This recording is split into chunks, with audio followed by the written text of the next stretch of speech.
இயேசுவுக்கே புகழ். மரியே வாழ்க.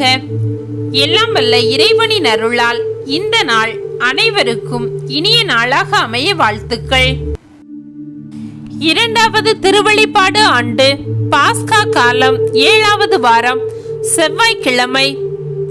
முதல் வாசகம். அவர்கள் சீட்டு குலுக்கினார்கள்.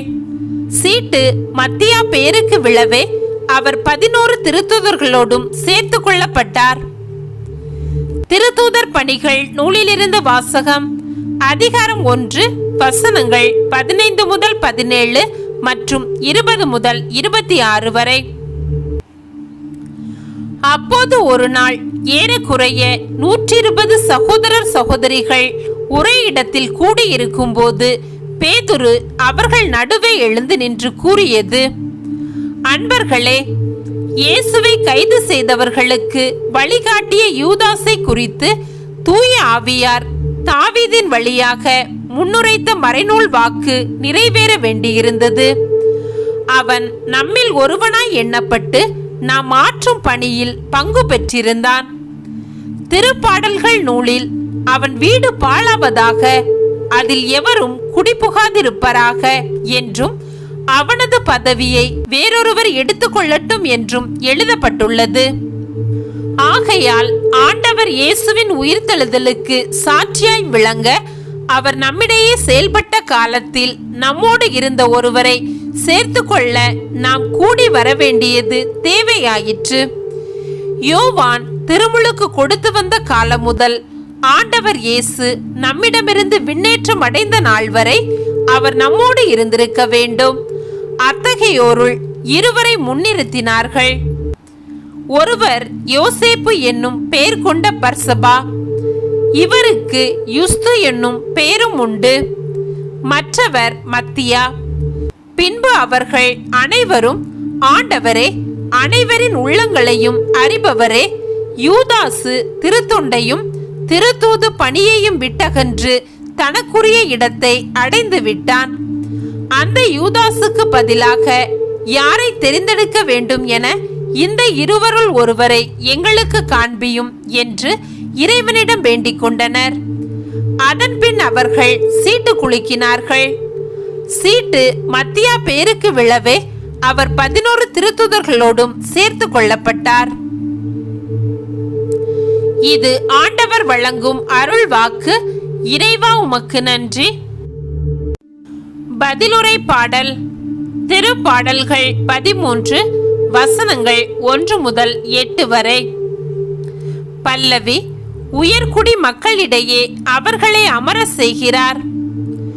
உயர்குடி மக்களிடையே அவர்களை அமர செய்கிறார். அல்லேலூயா. ஆண்டவரின் ஊழியர்களே, அவரை புகழுங்கள், அவரது பெயரை போற்றுங்கள். ஆண்டவரது பெயர் வாழ்த்த பெறுவதாக, இப்பொழுதும் எப்பொழுதும் வாழ்த்த பெறுவதாக. பல்லவி. உயர்குடி மக்களிடையே அவர்களை அமர செய்கிறார். கீழ்த்திசை முதல் மேற்றிசை வரை ஆண்டவரது பெயர் போற்றப்படுவதாக. மக்களினங்கள் அனைத்திற்கும் ஆண்டவர் மேலானவர், வானங்களையும் விட உயர்ந்து அவரது மாற்றி. பல்லவி. உயர்குடி மக்களிடையே அவர்களை அமரச் செய்கிறார். நம் கடவுளாகிய ஆண்டவருக்கு நிகர் யார்? அவர் போல வானளாவிய உயரத்தில் வீற்றிருப்பவர் யார்? அவர் வானத்தையும் வையகத்தையும் குனிந்து பார்க்கின்றார். பல்லவி. உயர்குடி மக்களிடையே அவர்களை அமரச் செய்கிறார். ஏழைகளை தூசியிலிருந்து அவர் தூக்கி நிறுத்துகின்றார்.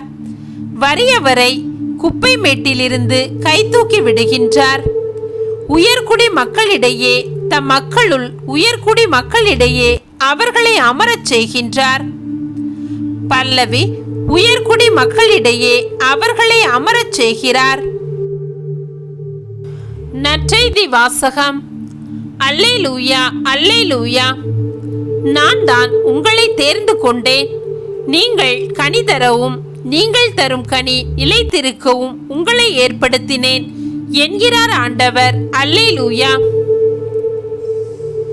யோவான் எழுதிய நற்செய்தியிலிருந்து வாசகம்.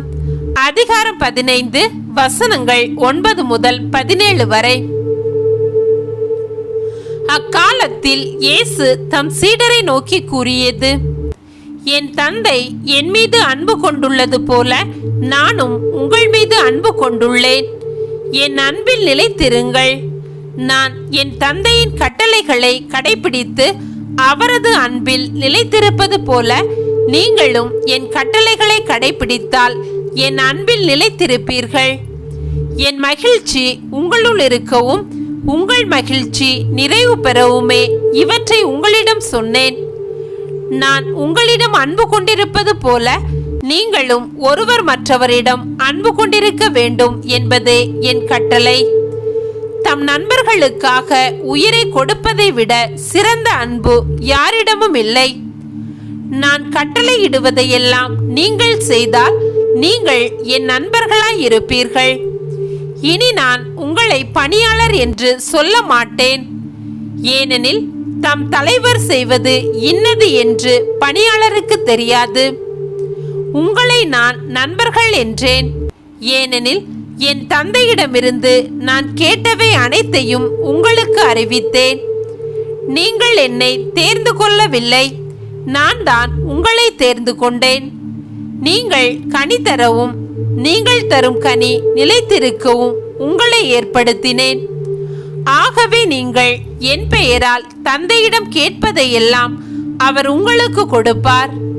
நீங்கள் ஒருவர் மற்றவரிடம் அன்பு கொள்ள வேண்டும் என்பதே என் கட்டளை. இது கிறிஸ்து வழங்கும் வாழ்வு தரும் நற்செய்தி. கிறிஸ்துவே மக்கு புகழ். இன்றைய சிந்தனை. இன்றைய சிந்தனை பகுதியில் நாம் காணவிருப்பது மந்தையை சேர்ந்த ஆடுகள். ஆயன் ஆடுகள் உவமையை இன்றைய வாசகத்திலும் தொடர்ந்து வாசிக்கிறோம். தனது மந்தையை சேர்ந்த ஆடுகளுக்கும் பிற ஆடுகளுக்கும் உள்ள வேறுபாட்டை விளக்குகிறார் ஆண்டவர். அவரது ஆடுகள் அவரது குரலை அடையாளம் கண்டு கொள்கின்றன. அவரது குரலுக்கு செவி கொடுக்கின்றன. அவரை பின்தொடர்கின்றன. நாம் இயேசுவை நமது ஆயனாக ஏற்றுக்கொண்டால் நாம் இந்த 3 செயல்களையும் செய்ய வேண்டும். அவரது குரலை அடையாளம் கண்டு கொள்ள வேண்டும். இறைவன் நம்மிடம் பல வகைகளில் பேசுகிறார். திருநூல் வழியாக, இயற்கையின் வழியாக, நம்மோடு வாழும் மனிதர்கள் வழியாக பேசுகிறார். நாம் அவரது ஆடுகளாக இருந்தால் அவரது அன்பின் குரலை அடையாளம் காண முடியும். அவரது குரலுக்கு செவிமடுக்க வேண்டும். அவரது சொற்களின்படி நாம் வாழ வேண்டும். அவரை பின்தொடர வேண்டும். நம் வாழ்வு முழுவதுமே இயேசுவை பின்பற்றும் ஒரு பயணம்தான். இந்த 3 வழியாக நாம் அவரது அன்பின் ஆடுகள் என்பதை எண்பிப்போமா? ஜெபம். நல்ல ஆயனான ஆண்டவரே, உம்மை போற்றுகிறோம். எங்களை உமது ஆடுகளாக தேர்ந்து கொண்டதற்காக நன்றி. நாங்கள் உமது குரலை அடையாளம் கண்டு செவிமடுத்து உம்மை பின்பற்றும் வரம் தாரும். உமக்கே புகழ், உமக்கே நன்றி, உமக்கே மாற்றி. ஆமென். நன்றி. இயேசுவுக்கே புகழ். மரியே வாழ்க.